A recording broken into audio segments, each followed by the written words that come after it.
What up? This is episode 34. I can't believe I'm already on episode 34. That's a lot of vlogging. It's a lot of time spent vlogging. Anyways, I'm on my way to get some pictures taken.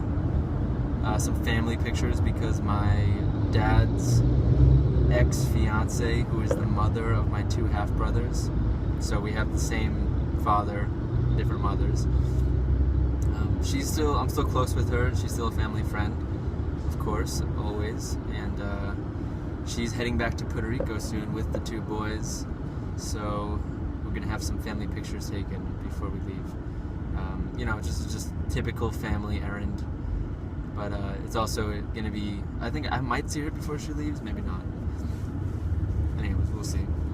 So I've been thinking about this book that I'm writing a lot, and it's so interesting when I say that I'm writing a book, because in a way I feel like I'm lying, because I don't even have like a single chapter finished.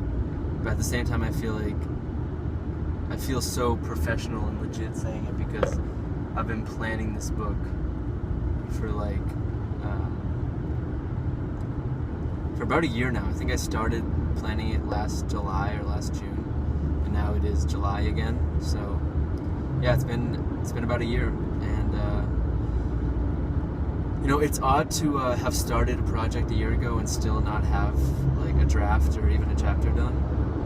But this project has been really ambitious, and it's definitely, I haven't put as much time into it as I need to be, and I've put like hundreds of hours into it already, but if I'm ever gonna finish it, I need to start putting like 100 hours a month or more, because let's see, like if I put an hour in a day, that's 30 hours a month. Yeah, like if I'm ever gonna finish this book, I need to be putting like at least 1 to 2 hours in a day, and that's a lot of time. There's only so many hours in the day, so to dedicate something to a project like that. And then the question is like, this book better be good if I'm spending this much time on it, because if it's not, then the return on investment isn't going to be good. I'm not writing it just for money, but I am at the beginning of my career, and if I'm going to sustain being a writer, I'm going to have to be somewhat successful at least. So I'm hoping this book is good also, but I'm sure I'll have like tons of drafts and getting advice from people and stuff like that, so we'll see. But I'm just like, it's a very philosophical book, and each character kind of like represents a different side of life, and a different side of my life in particular. It's kind of I'm kind of writing like my life experience with growing up, but in a very philosophical, metaphorical way. And it's all, I love fantasy novels.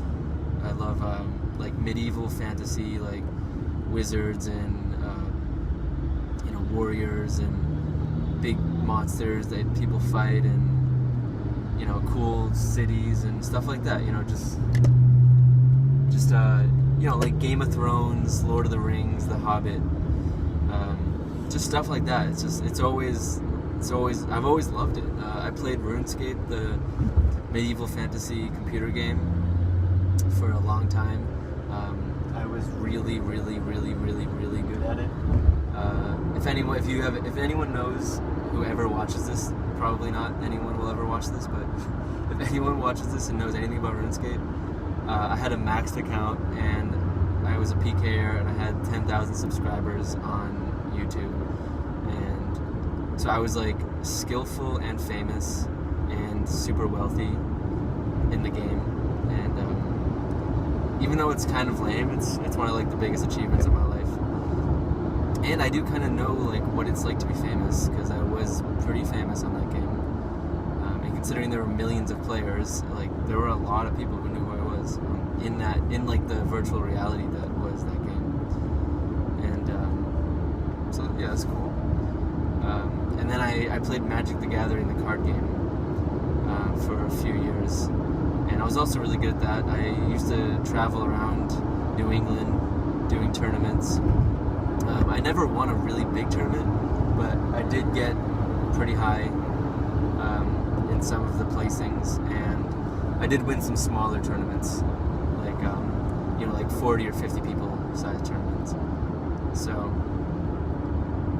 yeah, I've just always loved the fantasy, medieval, like spell casting stuff. It's always really fascinated me and excited me. So that's kind of the book I'm writing, and right now the reason I just started this vlog just now is because I'm thinking about this. The first character who speaks in the book is right now the name of his character. At least like it's a placeholder name. I don't know if it's gonna be the final name, but I've just been calling him the Brewer because he's a guy who just lives in the middle of a forest and he brews potions. And what he does is he lives very low key. So he has some security, in his little premise, and then he has some people who bring caravans to his little hideout, and they export the potions from his hideout, from his little laboratory or whatever, to cities. And it's kind of like the black market. It's an underground market. At least in some of the cities, potions are illegal. Actually, in most of the cities, probably potions are going to be illegal. They're seen as like a unfair advantage, or just a dangerous thing to drink, to mess around with. So obviously, you can see the parallels between potions and drugs. Potions are essentially like the medieval fantasy version of drugs. And there's also going to be stuff that you can smoke in the book, and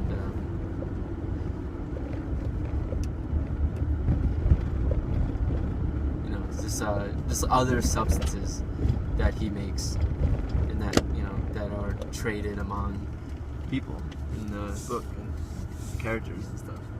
So I just arrived at the Bye Bye Baby, it's called. It's an absolutely ridiculous name. Here you can see a sign that says Bye Bye Baby, and it's B-U-Y instead of B-Y-E.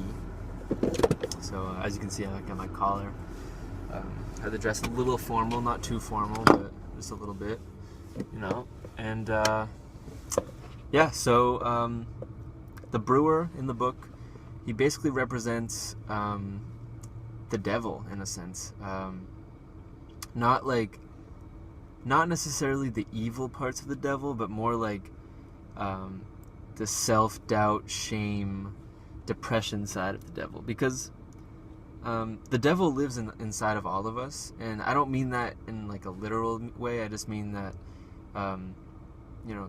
our mind has an evil side to it, and if you become a victim to your mind's negative thoughts, then you become depressed, and you become hopeless and destitute, and you lose like all inspiration and motive and reason to live. That's why people commit suicide.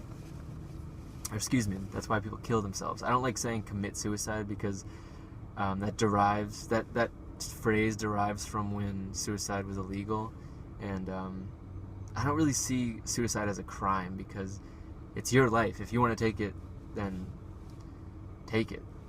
It's I mean, I hope you don't, but I don't think that you or anyone or your family members should be punished because you decided to kill yourself. And I mean, what does depression derive from? It's basically just thoughts, right? I don't have too much experience with depression, but from this experience that I do have, from my experience, it all comes from thoughts. The negative thoughts just accelerate in your mind, and it becomes overwhelming. And you start talking to yourself like, I'm worthless, like I'm not good enough, just stuff like that. And when you really start to believe that voice in your head that's telling you that life is worthless and that you're worthless and that you should just give up, then that's what leads to depression, when you start to believe it. So the brewer in my story, and the story opens with his voice. He kind of represents that voice in your head that's trying to get you to believe that you are worthless and that you should give up and that there's no point in anything and that it's all hopeless, just that kind of shame, guilt, doubt, fear, like all those just emotions that can really get to someone. And so I'm trying to figure out what he would say and what order he would say it in. And all the while I'm trying to be as poetic as possible, because I want my writing to be very beautiful and eloquent and appealing. I don't want it to just be like, kind of super straightforward and kind of dry in that sense. So I'm going to sign off now, and yeah, I've just been thinking about my book a lot, and as my latest vlogs have shown, I've been thinking about my relationship a lot that just ended, and it's been emotionally something I've never really experienced, and it's also just like I have felt I've been going through phases of like feeling sad about it for a short amount of time, and then going on with my day and feeling fine, and then feeling sad about it. It's like here's like 30 to 60 minutes of just like every now and then it just hits me, like I start thinking about it more, and I'm trying to get away from that, and I'm trying to focus more on my career and being productive and just doing things that really matter to me, rather than worrying about this relationship that at this point is irrelevant because we're in different cities, and of course she doesn't want to be together. So as disappointing as that is, it's also irrelevant at this point. So gotta move on, gotta focus on what really matters, and yeah, see you tomorrow.